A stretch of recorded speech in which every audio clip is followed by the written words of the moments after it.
Assalamualaikum warahmatullahi wabarakatuh. Perkenalkan, kami dari kelompok 3 yang terdiri dari Fatan PR, yang kedua ada Hagi Azam Azikri, yang ketiga ada Kartika, yang keempat ada saya sendiri yaitu Ilham Firaldi. Di sini kami akan menjelaskan tentang proyek UAS praktikum PBW, yaitu adalah BMITORI. BMITORI itu apa sih? BMITORI adalah website inventaris organisasi. Oke, selanjutnya di sini ada konsepnya. Website BMITORI ini memiliki fungsi sebagai media dan sarana peminjaman dan pengembalian barang dari suatu organisasi yang nantinya terdiri dari dua jenis pengguna, yaitu user dan admin. Nah, user di sini memiliki hak untuk melihat barang inventaris, mengajukan peminjaman barang, kemudian melakukan pengembalian barang. Selanjutnya ada admin. Nah, admin di sini memiliki hak untuk menambah, menginput, dan mengupdate barang pada website serta memberikan izin peminjaman kepada user. Selanjutnya ada use case-nya.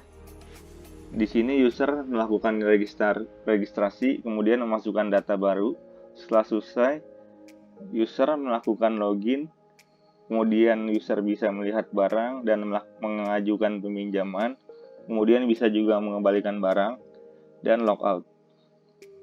Untuk admin di sini sama, yaitu melakukan login, memberikan izin pinjam, melihat daftar barang, bisa juga menghapus barang, mengupdate barang, serta menambah barang.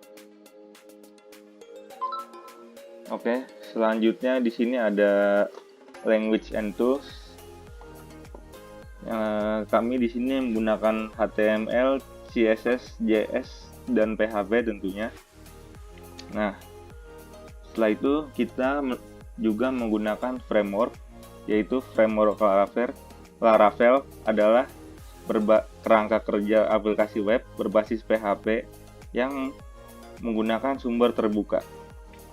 Menggunakan konsep model view controller, Laravel berada di bawah lisensi MIT dengan menggunakan GitHub sebagai tempat berbagi kode. Untuk desain UI, kami menggunakan Figma. Figma itu sendiri adalah editor grafis vektor dan alat prototyping dengan berbasis web, serta fitur offline tambahan yang diaktifkan oleh aplikasi desktop untuk Mac OS dan Windows. Rangkaian fitur Figma berfokus pada penggunaan antar muka pengguna dan desain pengalaman pengguna dengan penekanan pada kolaborasi real-time. Yang selanjutnya ada Composer. Composer itu apa sih? Composer itu adalah tools dependency manager pada PHP. Dependensi sendiri adalah ketergantungan yang diartikan proyek PHP yang telah dikerjakan masih membutuhkan atau memerlukan library dari luar. Composer berfungsi sebagai penghubung antara proyek PHP dengan library dari luar. Oke, selanjutnya kita masuk ke UI. Di sini kami langsung membuka Figma yang akan dijelaskan oleh Kartika. Oke, di sini saya akan menjelaskan tampilan UI-nya. Yang pertama, landing page. Di landing page ini di navbarnya ada beranda tentang hubungi kami dan ada juga buat login. Nah, untuk beranda ini seperti biasa ada ucapan selamat datang di aplikasi BMITORI ini. Kemudian untuk tentang kami itu penjelasan mengenai aplikasi BMITORI ini. Dan ini ada tujuan dari aplikasi yang kami buat dan dapat hubungi kami. Dapat hubungi lewat WhatsApp, email, dan Telegram. Untuk tampilan login dan registernya dapat dilihat ini buat tampilan register. Di sini dalam register itu harus mengisi nama, email, password, dan konfirmasi password. Kemudian setelah diisi semua, tinggal mengklik register. Kalau misalkan sudah mempunyai akun, kita bisa langsung ke login. Login ini isinya yaitu email dan password. Untuk selanjutnya itu ada tampilan user profile. Di sini di user profile ini ada nama, username, email, dan nomor HP. Kemudian di sampingnya, tadi kan sinebarnya belum dibuka, ini telah dibuka, ini tampilannya seperti ini. Kemudian untuk lihat barang, di sini dilihat barang ada nomor, nama barang, jumlah, dan status. Kemudian kita dapat mencari barang, tinggal mengklik yang di atas itu. Untuk peminjaman barang ini dapat diisi formnya, ada username, nama barang, jumlah, tanggal, dan durasi. Kemudian habis sudah diisi, tinggal mengklik pinjam barang. Untuk yang terakhir yaitu riwayat user. Ini riwayat user yang udah dipinjam statusnya, bagaimana, durasinya seperti apa, kayak gitu. Untuk pengembaliannya juga. Kemudian untuk UI bagian admin. Di sini ada dashboard. Dashboard ini di sini ada berapa pengguna aktif, admin aktif, dan barangnya juga. Untuk yang di sampingnya juga ini perbedaannya sinebarnya dibuka. Kalau yang sebelumnya itu belum dibuka. Kemudian untuk data pengguna ini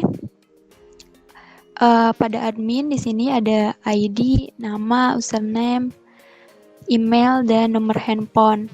Dan di sini ada aksi juga dan dapat ada pencarian. Kemudian ada data barang di bagian admin ini, ada tabel barangnya, bisa langsung diklik di pencarian. Di sini ada ID-nya, barang, dan jumlah. Di sini juga dapat diedit atau dihapus. Di sini ada edit barangnya itu ada ID, nama barang, dan jumlah. Kemudian ada di admin ada pengajuan. Di sini pengajuannya di tabelnya ada ID, username, barang, jumlah yang diajukan, kemudian durasi peminjamannya, tanggal peminjaman, dan aksinya itu disetujui atau tidak. Nah, kemudian ada status barangnya juga di admin. Status barangnya ini untuk peminjamannya apa, barangnya apa, dapat dilihat di admin status barang atau dapat dicari di pencarian. Segitu buat UI-nya. Oke, penjelasan dari konsep dan tech stack serta UI sudah dipaparkan. Kemudian lanjut ke demo programnya yang akan dijelaskan oleh Fatan dan Hagi.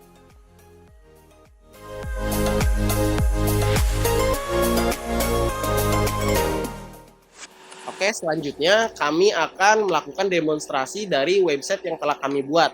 Nah, untuk nama websitenya Bemitori, ini merupakan website inventaris barang milik BEM Fasilkom Unsika. Jadi website ini diperuntukkan untuk peminjaman barang dari BEM Fasilkom Unsika gitu ya, dari barang-barang milik BEM Fasilkom ke warga Unsika seperti itu.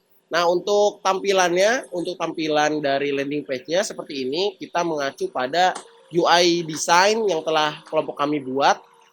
Kita membuat sedemikian rupa agar mirip dengan UI-nya. Nah, untuk landing page ini terdiri dari 3 section, yaitu beranda, tentang, dan hubungi kami. Untuk beranda ini untuk tentang itu, ini berisi tentang penjelasan dari Bemitori itu sendiri. Nah, ini ada 3 tujuan Bemitori. Lalu untuk hubungi kami ini ada 3 buah link yang dibungkus dengan icon gitu, yang nantinya akan meredirect langsung ke kontak kami. Misalkan di sini ada WhatsApp. Nah, WhatsApp ini akan langsung chat ke kontak kami, lalu nanti udah ada template chatnya, misalkan hai kami user Bemitori, seperti itu. Oke. Begitupun yang Gmail dan Telegram. Oke, di sini. Nah, di sini kita bisa lihat di section beranda ini kita punya 2 tombol ya. Ada tombol mulai pinjam barang dan daftar. Nah, kita coba dulu deh untuk mulai pinjam barang apa yang akan terjadi. Nah, di sini kita disuruh login. Kenapa demikian? Karena di sini kita menggunakan sistem yang namanya autentikasi. Jadi, seseorang atau user tidak akan bisa mengakses halaman tersebut apabila dia belum melakukan login atau register ya. Itu yang akan terjadi. Jadi kita harus melakukan login dulu untuk mengakses halaman tersebut. Lalu kita coba klik daftar dulu. Nah, kita di sini akan mencoba untuk membuat akunnya ya.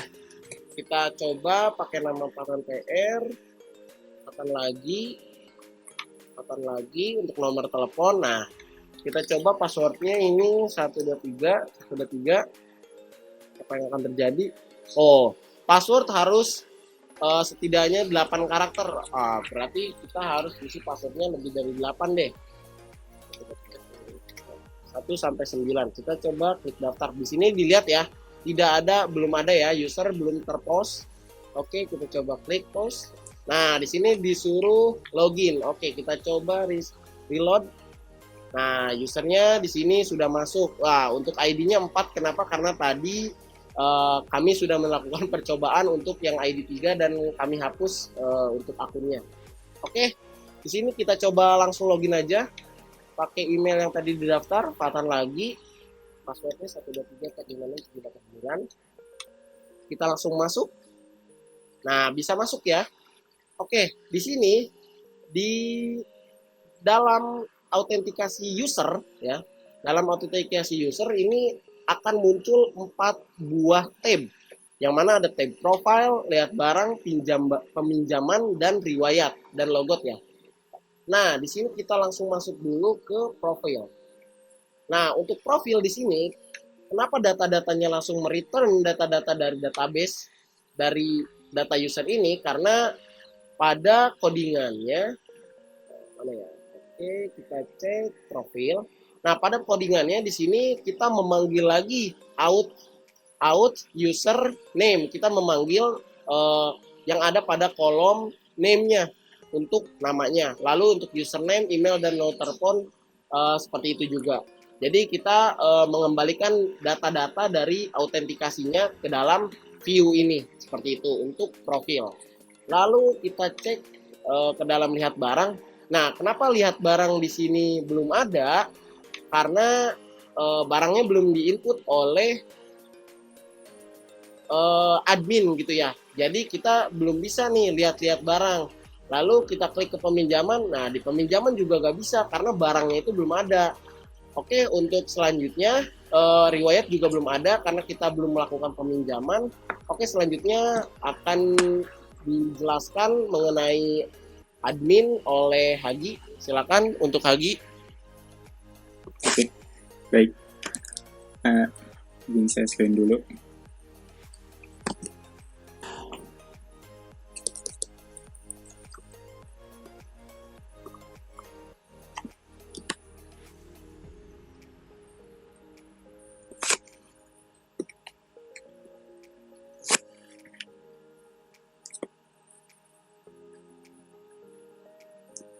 Oke.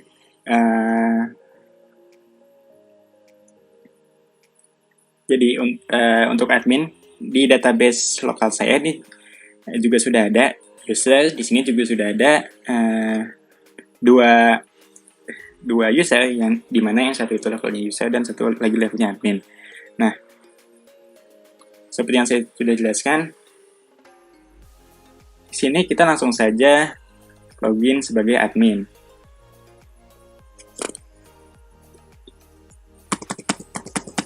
Masukkan email dan passwordnya. Nah, kalau yang tadi kan untuk user atau pengguna biasa, itu dia tadi masuk ke lihat barang. Nah, tapi kalau admin ini, dia akan masuk ke halaman admin, di mana berbeda ya, ada user di sini, ada dashboard, ada data pengguna, data barang, pengajuan, dan status barang. Nah, untuk kalau admin ini, dia bisa masuk ke menu yang dimana user bisa akses, namun tidak sebaliknya. Misalkan kalau di sini kan tadi ada yang namanya lihat barang gitu. Nah, kalau kita ganti misalnya seperti ini, dia bisa lihat barang apa yang sudah ada. Tapi kalau sebaliknya, jadi seperti user gitu, ingin melihat seperti dashboard ini tidak bisa. Nah, kemudian saya akan menjelaskan satu-satu aja dulu ya. Nah, ini kan admin di sini. Nah, untuk dashboard ini, dia hanya ada melihat keseluruhan data di websitenya gitu. Nah, ini ada pengguna aktif, admin aktif, dan barang. Nah, ini angka-angkanya dia dapat dari database yang ini dan menghitung level sesuai jenisnya ya. Jadi kalau pengguna dia menghitung ada berapa user yang ada. Jadi kalau admin dia akan menghitung berapa admin yang ada gitu. Nah, kemudian yang kedua ada data pengguna. Nah, data pengguna ini dia juga sama mengambil database dari sini, tapi bedanya ini hampir semuanya diambil. Ada ID, nama, username, email, dan nomor HP. Nah, di sini admin berhak untuk menghapus data suatu pengguna, tapi nggak bisa menghapus admin yang lain, karena di sini dalam kodenya. Nah, jadi kalau levelnya adalah user, di kodenya itu tidak akan ditambahkan apa-apa buttonnya ini. Tapi kalau levelnya itu dia admin atau selain user itu, nah dia tombol aksinya di disable, jadi nggak bisa dihapus gitu. Nah, misalkan ini saya hapus dulu aja.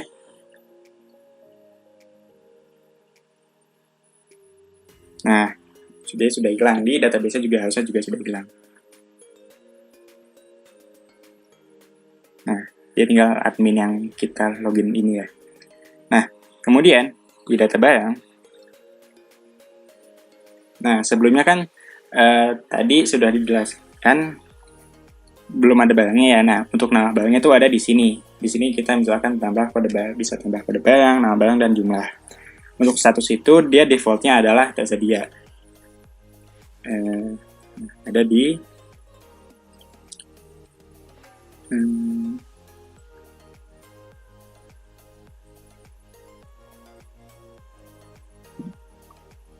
nah, ini kan di migrate. Oh iya, ada di migration berarti data barang. Nah, di sini kan di sini ada kode barang, nama barang, dan jumlah, yaitu ini ya, kode barang, dan jumlah. Nah, untuk status dia adalah langsung defaultnya itu tersedia. Nah, coba aja langsung deh kita masukkan kode barang, misalkan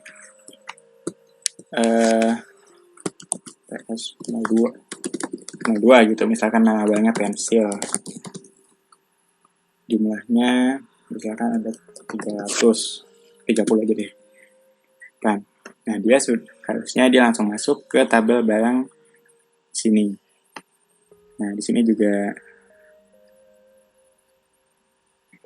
di tabel data barang juga harusnya sudah masuk. Nah, sudah ada ya yang baru pensil itu. Nah, kemudian kita bisa edit dan hapus barangnya. Misalnya kita mau edit nih yang tadi yang barusan di add ditambah. Nah, kita bisa nih edit. Nah, misalkan jumlahnya kebanyakan, kita mau edit di 15 gitu. Nah, statusnya tetap tersedia. Nah, kita simpan aja. Nah, di sini langsung dapat ke update. Jadi jumlahnya sekarang 15. Nah, kenapa bisa begitu? Jadi di edit barang itu dia ngambil ID dari data yang sebelumnya itu mau kita edit. Nah, ini misalnya kita klik edit, dia itu sebenarnya ngambil ID dari si barangnya ini dan mengembalikannya dalam form yang baru gitu. Jadi kan tadi kan di sini kan, nah ke form ini ya. Nah, form ini tuh dia membawa ID barang apa yang mau kita edit. Nah, ada di URL juga ada tuh edit barang /2. Nah, berarti barang ini adalah properti milik barang yang ID-nya 2 gitu. Nah, nanti langsung dapat di-update di sini gitu. Nah, di sini juga kita bisa hapus kurang lebih sama.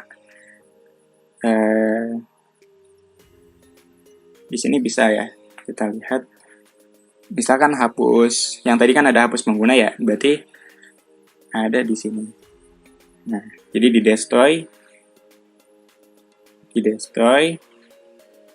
yang tadi ini pengguna, sama kan, pengguna itu dia mengambil ID-nya dan di delete gitu.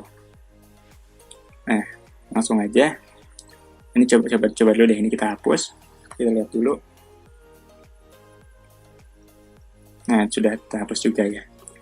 Nah, kemudian untuk pengajuan ini masih kosong ya. Kenapa? Karena pengajuan adalah di sini jika ada user yang mengajukan peminjaman barang, nah dia di sini harusnya muncul.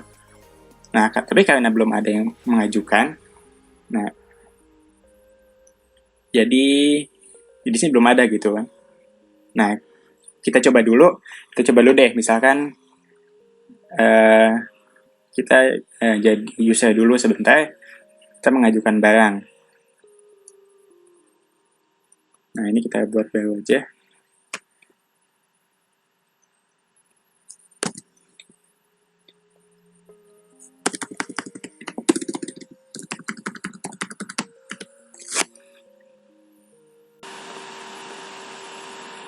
Passwordnya.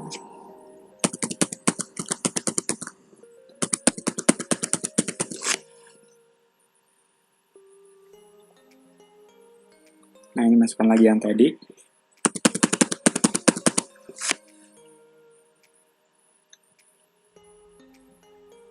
Nah, kita akan langsung ke peminjaman dulu ya. Untuk detailnya nanti akan dijelaskan kembali oleh Fathan. Nah, tapi di sini kan tadi sudah ada barangnya ya. Langsung bisa dipilih aja jumlahnya, tanggalnya, dan durasinya misalkan 4 hari gitu. Nah, jadi sudah masuk nih. Sudah masuk. Kalau kita kembali masuk jadi admin.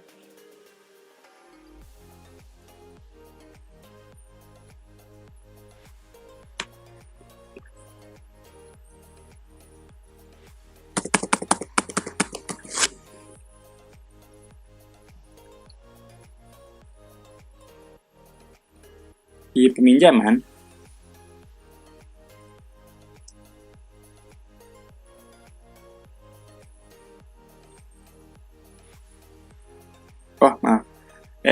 ini kita adminnya masuk ke menu user ya, harusnya salah pengajuan. Nah, admin kenapa bisa masuk ke user? Karena admin juga memiliki role sebagai user gitu. Jadi maksudnya adminnya selain mengurus, dia juga bisa meminjam sebenarnya. Nah, kita kan kembali ke pengajuan ya. Nah, di pengajuan ini masuk nih dari yang tadi request dari user.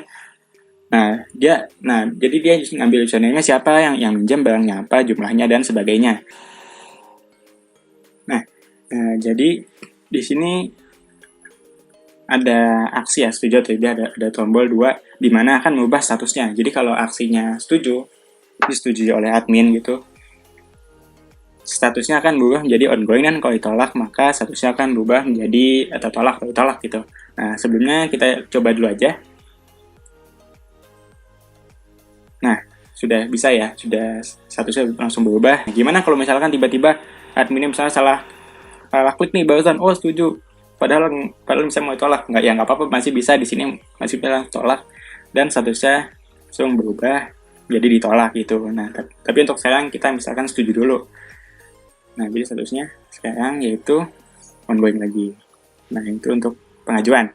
Nah, untuk status barang itu adalah status barang yang dipinjam atau riwayatnya lah bisa dibilang. Sebenarnya di USA juga ada yang mirip kayak gini, yaitu riwayat. Nah, jadi kurang lebih sama sih. Di sini siapa yang pinjam, apa barangnya, jumlah, durasi, tanggal pinjam, dan statusnya. Nah, mungkin untuk admin cukup sih itu aja ya. Mungkin saya akan menjelaskan dulu ini tadi yang tombol untuk aksi pengajuan ini. Kan itu update, tapi update dari klik ya, on klik gitu. Kalau misalkan pakai yang biasa on klik. Nah, tapi kalau ini, dia kita akan lihat di view-nya ya, view pengajuan. Nah, itu sebenarnya button atau tombol adalah form, di mana menuju ke rute, setuju, dan mengambil mengambil ID juga, sama seperti yang update atau dilihat sebelum-sebelumnya, dia mengambil ID-nya. Nah, untuk rutenya, tadi setuju juga sama ya, seperti tolak ya. Nah, ini sama, menuju ke pengajuan controller dengan kelas setuju atau tolak. Nah, kita sekarang ke pengajuan controllernya. Nah, ada dua nih yang tadi setuju atau tolak. Nah, jadi kalau setuju, dia ngambil dari peminjaman model, dari data, pokoknya dari database-nya, temukan yang ID-nya yang tadi tuh, yang mau kita setuju atau tolaknya itu. Kan tadi di bawah tuh ID-nya. Nah, terus kita update apa nih? Update status, jadi ongoing. Nah, habis itu udah nih, ini udah ke-update, langsung kita return lagi atau balikin ke view pengajuan. Nah, udah sih, sama kayak yang tolaknya gitu juga.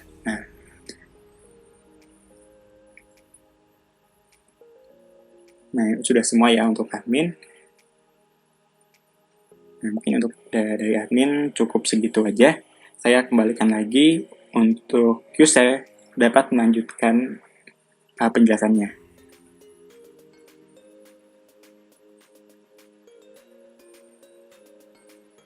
Tadi dari sisi admin sudah dijelaskan oleh Hadi. Lalu kita balik lagi ke sisi user, di mana kita akan coba lagi untuk peminjamannya ya. Dan di sini saya sudah menambahkan barang ya, sama seperti yang Hadi tadi.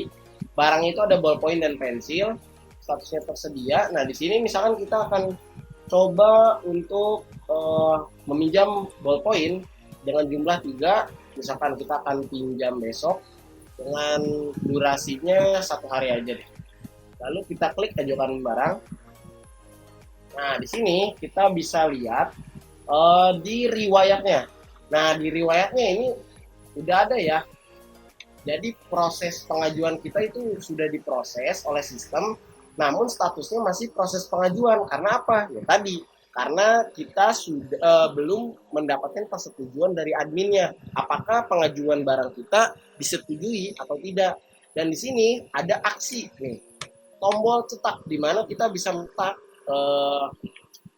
surat peminjamannya secara otomatis. Namun kenapa sih di sini masih terdisable?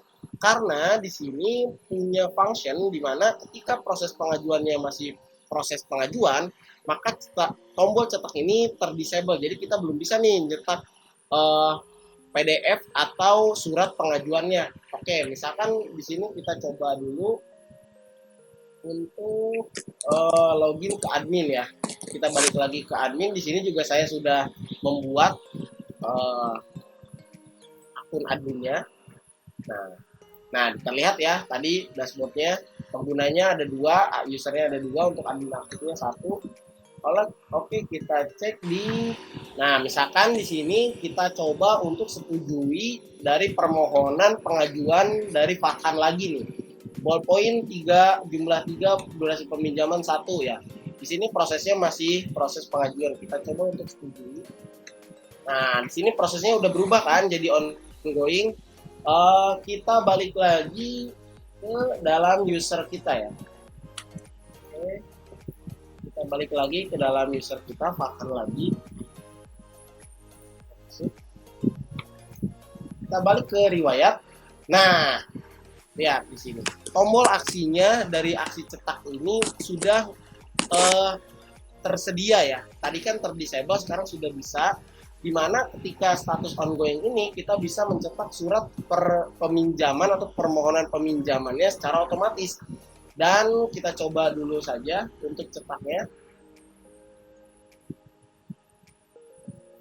Oke, nah sini saya sudah mencoba beberapa kali ya. Oke, kita klik start download, kita open. Nah, ini sudah otomatis membuat PDF di mana untuk formatnya itu surat permohonan. Nah, untuk nama ini akan mereturn dari user yang login, lalu untuk email juga mereturn user yang login. Nah, untuk data barangnya ini akan mereturn dari barang apa yang ada di peminjaman tadi, yang ada di tabel pengajuannya ya. Untuk jumlahnya 3, untuk ini 1, ini mereturn karena kenapa bisa mendapatkan data barang yang kita inginkan, karena ini mengambil data dari ID ya, jadi membawa ID gitu. Jadi membawa properti-properti yang ada pada ID barang tersebut, seperti itu. Untuk durasi peminjaman itu 1 hari, dan di sini akan mengembalikan lagi nama dari user yang login ya, yaitu Pak PR, dan ini nama Ketua BEM Fasilkom. Seperti itu. Nah, kenapa kita bisa otomatis membuat cetak PDF? Karena di sini kita menggunakan package dari PDF Laravel. Coba ya. Nah, di sini kita menggunakan package dari DOM PDF. Nah, dari yang punyanya Berry, yang ini nih, Berry VDH. Ini kita install seperti biasa, dan nanti kita bisa melakukan cetak PDF.